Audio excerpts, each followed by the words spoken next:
MA previous के विद्यार्थियों, इस ई व्याख्यान में आपका स्वागत है। विद्यार्थियों, हम इससे पहले के व्याख्यान में हिंदी गद्य के स्वरूप पर चर्चा कर रहे थे। हिंदी गद्य का स्वरूप कैसे 19वीं शताब्दी के 20वीं शताब्दी तक कैसे अपने परिष्कृत स्वरूप में पहुंचता है और इसकी विकास यात्रा के कौन कौन से चरण हैं, ये सब बातें एक ई व्याख्यान में नहीं समा सकती थी। इसलिए आपको पिछले ई व्याख्यान के क्रम में ही इस वीडियो को आपको सुनना है, ताकि जो अपना टॉपिक है वो पूर्णता को प्राप्त हो सके। पिछले ई व्याख्यान में मैंने आपको बताया था कि हमारा जो खड़ी बोली का गद्य है उसके बीज कहाँ विद्यमान थे और कैसे राजस्थानी गद्य, ब्रज और खड़ी बोली के गद्य में उसके बीज विद्यमान थे। कैसे कैसे वहाँ का साहित्य गद्य रूप में हमें मिलता है, लेकिन वो बहुत अव्यवस्थित सा है। और जो वर्तमान का गद्य है 19वीं शताब्दी और 20वीं शताब्दी में जो गद्य अपने विकसित स्वरूप में सामने आता है, उसमें क्या अंतर है, ये एक विचार का विषय है।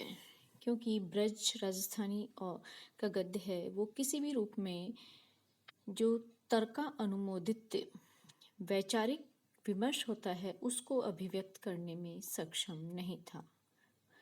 19वीं शताब्दी में यहाँ अंग्रेज अपने शासन को शासितों पर दृढ़ पकड़ करने के लिए अपनी बोली का प्रचार कर रहे थे, और हमारी खड़ी बोली का गद्य या हमारा हिंदी का गद्य है वो किस भांति संघर्ष कर रहा था, क्या परिस्थितियाँ थी, इस पर आज आपके समक्ष चर्चा की जाएगी। विद्यार्थियों, 19वीं शताब्दी से पहले खड़ी बोली के गद्य की रचनाएं मिलने लगी थी और आपको इसके बारे में मैंने बताया था।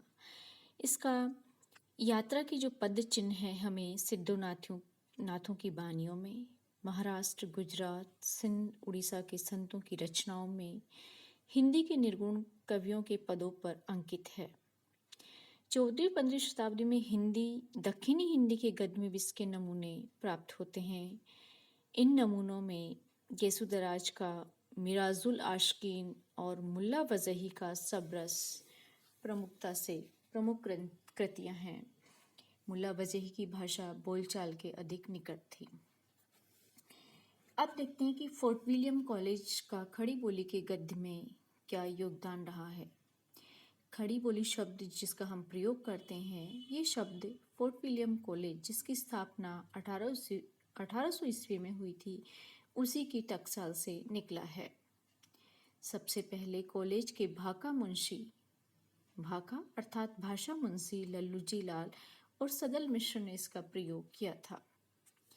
प्रेम सागर में लल्लूजी लाल लिखते हैं, संवत 1860 में लल्लूजी लाल कवि ब्राह्मण गुजराती सहस्त्र अवधीच ने जिसका सार ले यामिनी भाषा छोड़ दिल्ली आगरे की खड़ी बोली में कहे नाम प्रेम सागर धरा। अर्थात लल्लूजी लाल ने प्रेम सागर नामक ग्रंथ रखा और जिसको खड़ी बोली के ग्रंथ का नाम उन्होंने दिया।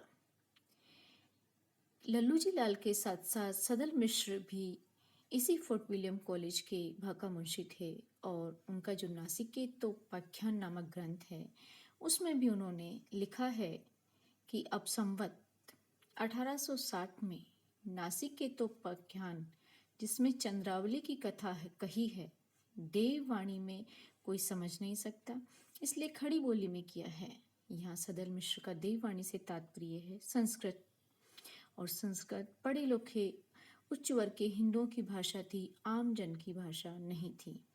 इसलिए सदल मिश्र ने कहा है कि उन्होंने जो रचना की है वो खड़ी बोली में की है। सन 1804 में जॉन गिलक्राइस्ट ने भी द हिंदी रोमन आर्यो एपिग्राफिक्स में खड़ी बोली शब्द का प्रयोग किया था।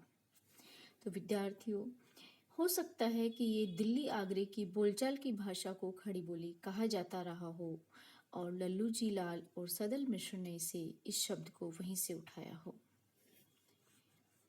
ईस्ट इंडिया कंपनी ने अपनी प्रशासनिक सुविधा के लिए सन 1800 में कलकत्ते में फोर्ट विलियम कॉलेज की स्थापना की थी, और वहाँ पर हिंदी, मराठी, गुजराती, तमिल, देशी भाषाओं में सामान्यतः पुस्तकें अनुदित की जाती थी, कई विषयों में वहाँ शिक्षा दी जाती थी और वहाँ पर हिंदी या हिंदुस्तानी के प्राध्यापक गिलक्राइस्ट थे।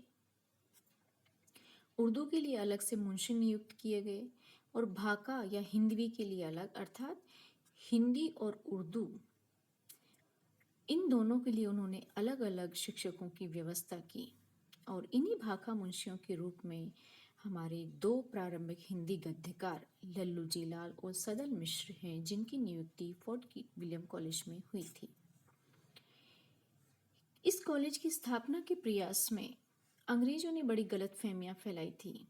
ग्रियर्सन, जो कि हमारे शासक वर्ग में से थे, और इन्होंने बड़ी भ्रामक स्थितियां पैदा की। उन्होंने कहा कि हिंदी अंग्रेजों द्वारा आविष्कृत है। अब ये बात तो हर कोई जानता है कि भाषा है वो भाषा का आविष्कार नहीं किया जा सकता, भाषा विकसित होती है। फोर्ट विलियम कॉलेज के अधिकारियों की अपेक्षा श्री रामपुर के डेनिस मिशन के कैरी की दृष्टि अधिक पैनी और सूझबूझ भरी थी, अधिक परिपक्व थी। उसने अपने बाइबिल के हिंदी अनुवाद के चौथे संस्करण में लिखा कि हम हिंदुस्तान की उस बोली को हिंदवी या हिंदी समझते हैं जो मुख्यतः संस्कृत से बनी है और जो मुसलमानों के आने से पूर्व संपूर्ण हिंदुस्तान में बोली जाती थी। यह अभी भी बहुत व्यापक क्षेत्र में बोली जाती है। ये हमारी हिंदी भाषा के लिए कहा गया है और इनकी समझ गिलक्राइस्ट से अधिक व्यवहारिक और सूझबूझ भरी थी। लल्लू जी लाल ने प्रेम सागर नामक ग्रंथ लिखा। उसकी भाषा कथा वार्ता के अनुरूप है, अर्थात कथा कहने की शैली में उन्होंने इसे लिखा है। इसके शब्द रूप अनिश्चित, ब्रज भाषा से रंजित और शैली पंडिताऊ है।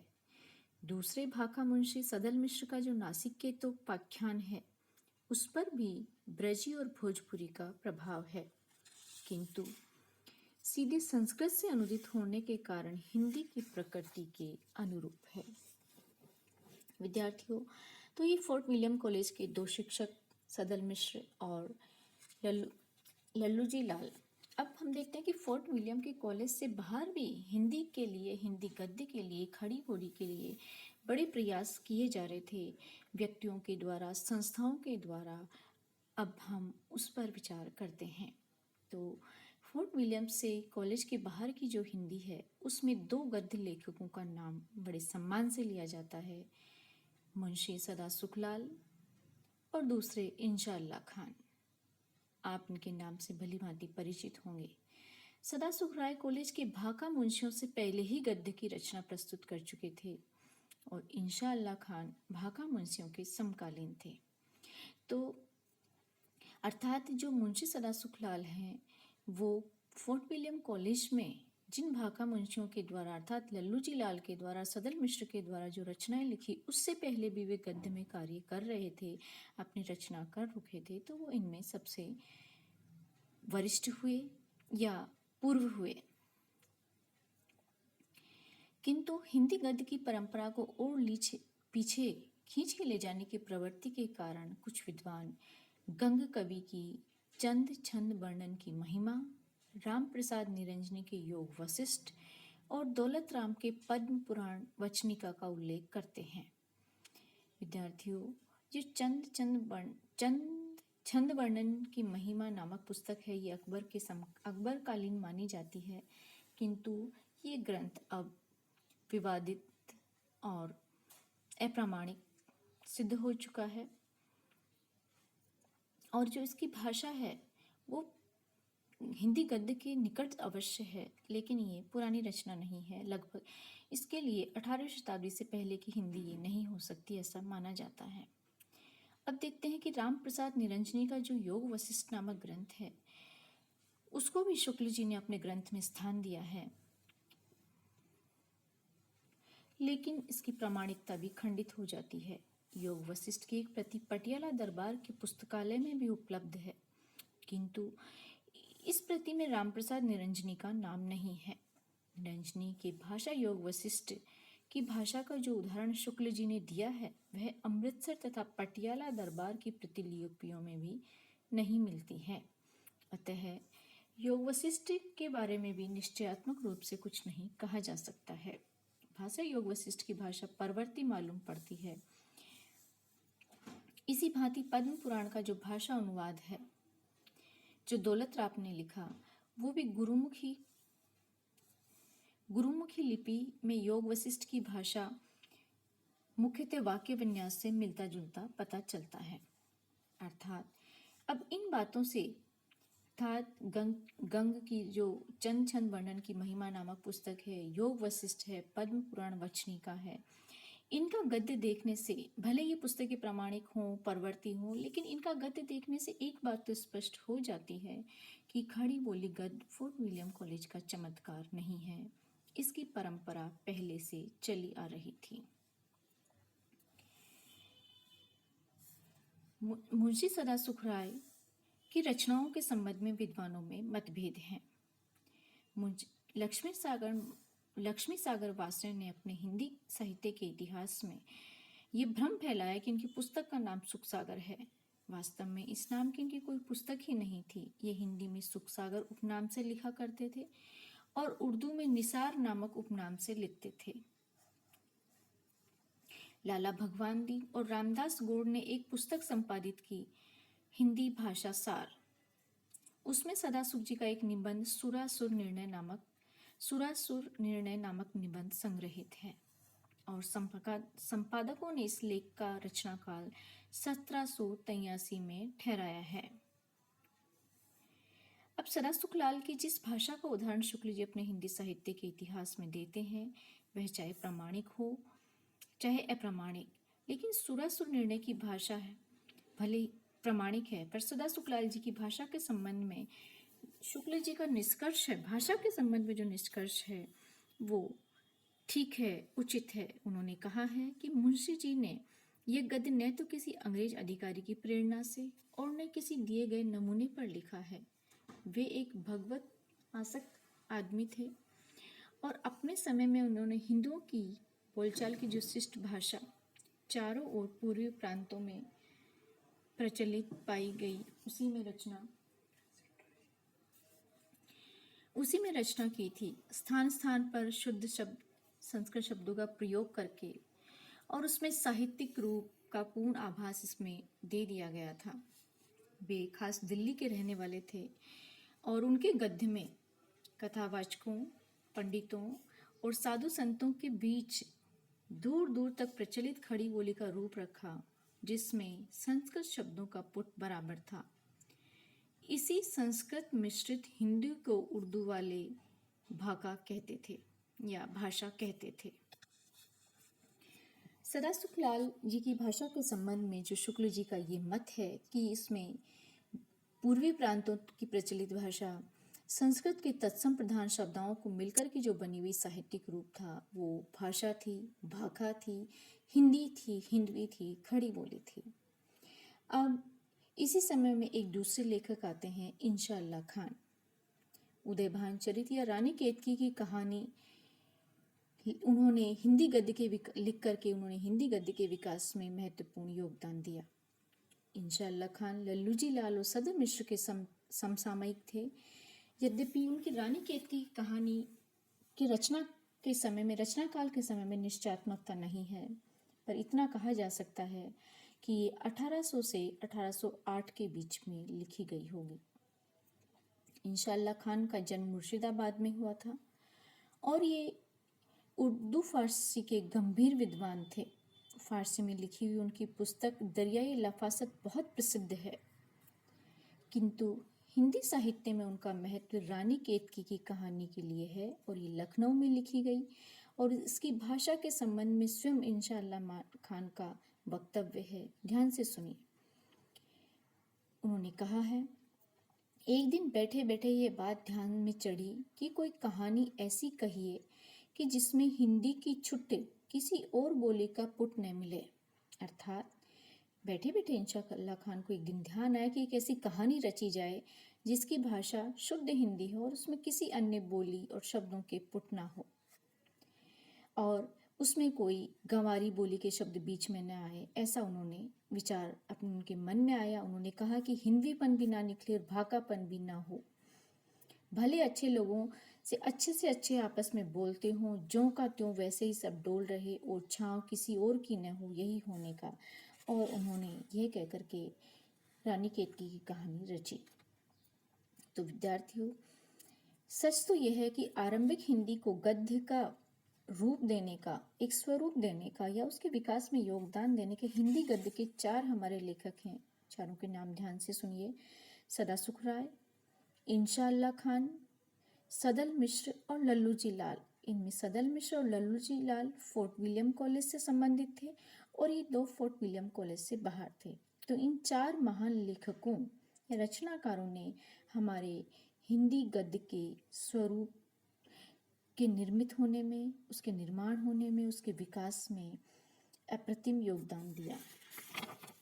भाषा की दृष्टि से श्याम सुंदर दास इंशाअल्लाह खान को सबसे अधिक महत्व देते हैं, लेकिन शुक्ल जी तत्कालीन हिंदी गद्य की 3 कसौटियां बताते हैं: बोलचाल की भाषा की शिष्टता, व्यवहार में आने की योग्यता और तर्का अनुमोदित वाक्य विन्यास। इस आधार पर इसका पहला महत्व भी सदल मिश्र को, सदा सुखलाल को, दूसरा महत्व सदल मिश्र को देते हैं। इंशाअल्लाह खान की भाषा हिंदी और शैली उर्दू की है। इस तरह से चटकीली मुहावरा आश्रित शैली गंभीर विषयों के प्रतिपादन में नहीं है। तो इस तरह से विद्यार्थी हमारे ये 4 लेखक हो गए। अब हिंदी गद्य के विकास में कुछ संस्थाओं का और कुछ व्यक्तियों का भी योगदान है, उस पर भी हम इसी क्रम में विचार करते हैं। सबसे पहले देखते हैं कि यहाँ पर जो अंग्रेज हम पे शासन कर रहा था, जो सत्ता विदेशी सत्ता थी, उसकी बड़ी दुर्भिसंधियाँ थी। हिंदी उर्दू को लेकर के भी उसने बड़ा भ्रम फैलाया था। हिंदी गद्य धीरे धीरे अपने परिष्कार की ओर बढ़ रही थी। सरकारी गैर सरकारी पाठ्य पुस्तकों के माध्यम से ये आगे बढ़ रहा था कि अचानक उसे सरकार और संप्रदायवादियों का सामना करना पड़ा। कंपनी सरकार ने 1836 में एक इश्तिहार निकाला कि जिसके अनुसार अदालतों में देशी भाषाओं का प्रयोग किया जाने लगा, किंतु सांप्रदायिक आग्रह के कारण अगले ही वर्ष अर्थात 1837 में उर्दू सारे प्रांत की अदालतों की भाषा बन गई। अब हिंदी और उर्दू को लेकर भी अंग्रेजों में भी 2 दल बन गए। एक दल हिंदी का पक्षधर था तो दूसरा उर्दू का पक्षधर था। सर सैयद अहमद खां, भले ही वो एक शिक्षक, प्रचार में उनकी जो भी भूमिका रही हो, लेकिन हिंदी उर्दू के विवाद को उन्होंने सांप्रदायिक रंग दिया और हिंदी के विरुद्ध अंग्रेजों के भी कान भरते रहे। इसी कालखंड में 2 राजा द्वय आते हैं जिनका हिंदी के विकास में बड़ा महत्वपूर्ण योगदान है: राजा शिव प्रसाद सिंह और राजा लक्ष्मण सिंह। उस समय राजा शिव प्रसाद सिंह ने हिंदी भाषा और नागरिक के पक्ष में भूमिका निभाई, वो अविस्मरणीय थी। सन 1868 में उन्होंने लिपि संबंधी जो आवेदन सरकार के पास भेजा था, वह फारसी लिपि का विरोधी था। उन्होंने अपने मेमोरेंडम में लिखा था कि फारसी के अध्ययन से हमारी भावनाएं भ्रष्ट और राष्ट्रीयता दूषित हो जाती है। उन्होंने साफ साफ लिखा कि दिल्ली के मुसलमान बादशाहों ने भाषा के संबंध में जो कुछ सोचा भी नहीं था, वह अंग्रेजी सरकार अंग्रेजी के साथ साथ फारसी लिपि में उर्दू को, जो एक विदेशी भाषा है, लाद रही है। हिंदी को अन्य भाषाओं बंगला, मराठी, गुजराती से अलग करके उसके विकास को बाधित किया जा रहा है। मेरी प्रार्थना है कि फारसी अक्षरों को हटा करके उनका स्थान हिंदी को दिया जाना चाहिए। अर्थात राजा शिव प्रसाद सिंह ने भी अंग्रेज सरकार से अपना एक प्रतिवेदन दे करके उन्होंने कहा कि हमारे फारसी अक्षरों को हटाया जाए और हिंदी को जारी किया जाए, क्योंकि हिंदी यहाँ की हिंदी भी अंग्रेजी की भांति फारसी भी एक विदेशी भाषा है, जबकि वास्तविकता ये है कि उर्दू यहाँ के मुसलमानों की भाषा है और विदेशी नहीं है। फारसी के लिए कहा जा सकता है कि फारसी विदेशी है। शिव प्रसाद सिंह के इन विचारों का विरोध सर सैयद अहमद खान ने किया था। राजा शिव प्रसाद सिंह ने कई ग्रंथों की रचना की: मानव धर्म सार, योग वशिष्ठ के चुने हुए श्लोक, उपनिषद सार, भूगोल, हस्तामलक, वामारंजन, राजा भोज का सपना आदि। किंतु यही शिव प्रसाद सिंह का झुकाव धीरे धीरे अरबी फारसी के से लदी उर्दू की ओर हो गया था और उनकी पुस्तक इतिहास तिमिर नाशक इसका प्रमाण है। राजा की यह परिवर्तन अंग्रेजों की उर्दू परस्त नीति के कारण आया। वे शिक्षा विभाग के उच्च अधिकारी थे और उनकी नीतियां परिवर्तित हो जाती हैं, ये एक आश्चर्य का विषय था। लेकिन उन्होंने हिंदी की रक्षा के लिए जो प्रयास किया वो इतिहास में अविस्मरणीय रहेगा। इसी समय इन्होंने शिव प्रसाद सिंह ने बनारस अखबार नामक उर्दू प्रधान भाषा का एक अखबार निकाला और इसका विरोध राजा लक्ष्मण सिंह ने किया, जिनका समय 1826 से 1884 रहा है। उन्होंने सन 1862 में अभिज्ञान शाकुंतला का विशुद्ध हिंदी में अनुवाद किया और रघुवंश का भी उन्होंने हिंदी में अनुवाद किया। उन्होंने हिंदी और उर्दू के संबंध में रघुवंश के प्राकथन में लिखा है, हमारे मत में हिंदी और उर्दू दो बोली न्यारी न्यारी हैं। हिंदी इस देश के हिंदू बोलते हैं, उर्दू यहाँ के मुसलमान और फारसी पढ़े लिखे हिंदुओं की बोलचाल की भाषा है। हिंदी में संस्कृत के पद बहुत आते हैं और उर्दू में अरबी फारसी के शब्द बहुत आते हैं। विद्यार्थियों, लक्ष्मण सिंह और शिव प्रसाद सिंह के बाद में हिंदी गद्य के विकास में एक महत्वपूर्ण व्यक्ति का नाम आता है, वो है पंजाब के नवीन चंद्र रॉय। इन्होंने हिंदी के माध्यम से ब्रह्म समाज का प्रचार प्रसार किया था और अरबी फारसी बहुल उर्दू का इन्होंने विरोध भी किया था। उन्होंने भी यही कहा था कि उर्दू के प्रचलित होने से देशवासियों को कोई लाभ नहीं होगा, वह भाषा खास मुसलमानों की भाषा है। हिंदी प्रचार के यज्ञ में श्रद्धाराम फिल्लोरी का योगदान भी महत्वपूर्ण है। और इसी समय जो उर्दू अंग्रेजों ने 1837 में उर्दू को अदालतों की भाषा बना दिया गया था। हिंदी को अदालतों की भाषा बनाने के लिए हिंदी प्रेमियों को एड़ी चोटी का जोर लगाना पड़ा था, बड़ा पसीना बहाना पड़ा था। और ये प्रश्न 1882 में इंटर कमीशन के सामने भी आया था, किंतु सर सैयद अहमद खान ने फिर इसे दबा दिया गया था। यद्यपि एक सुखद सूचना उस समय यह थी कि 1881 में बिहार में हिंदी प्रचार को आज्ञा मिल गई थी।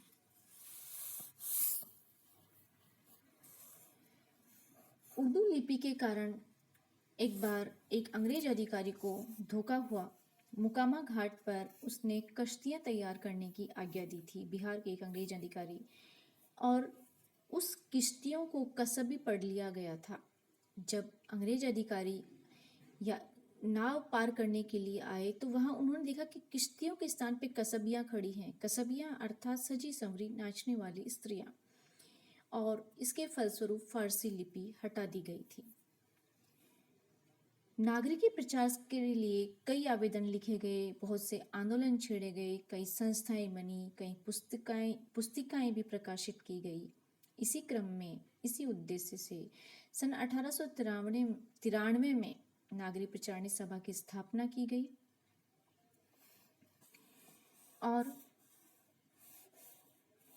1893 में नागरिक प्रचारणी की सभा की स्थापना की गई थी। अब जो वस्तुतः हमारे जो 1900 से 1920 की 2 दशक थे, आगे की जो हिंदी की नीतियाँ, वो उन्हीं का अपने ही पिछले युग का प्रसार था। उपनिवेशवाद के जो विरोध के स्वर दिखाई दे रहे थे वो और तेज हो गए थे। अतीत का गौरव रचनात्मकता में बदल रहा था। इस समय घटनाएं बड़ी तीव्रता से घटित हो रही थी। 19वीं सदी के अंत में भारतीय राष्ट्रीय कांग्रेस की स्थापना हो चुकी थी। विभिन्न संस्कृतियां, भाषाओं और जातियों में बटा हुआ देश राष्ट्रीयता के सूत्र में बंधने लगा था। हिंदी जाति का भाषाई संगठन मजबूत करने के लिए 1893 में नागरिक प्रचारणी सभा की स्थापना हुई। 1900 में सरस्वती पत्रिका का मासिक प्रकाशन हुआ। भारतेंदु हरिश्चंद्र ने हिंदी को जिस नए चाल में ढालना प्रारंभ किया था, अब वह और अधिक परिष्कृत और संस्कृत हो चुकी थी। सबसे बड़ी बात यह हुई कि खड़ी बोली जो अब तक गद्य की भाषा थी, वो पद्य की भाषा भी बन गई थी। तो इस प्रकार द्विवेदी युग तक आते आते जो हमारी ब्रज भाषा पहले काव्य की भाषा हुआ करती थी, वह पद्य और गद्य की एक ही भाषा हो गई थी। तो विद्यार्थियों, ये है हमारे हिंदी गद्य या खड़ी बोली के विकास की यात्रा, जिसने बाद में कविता के क्षेत्र में भी स्थान पा लिया था। धन्यवाद।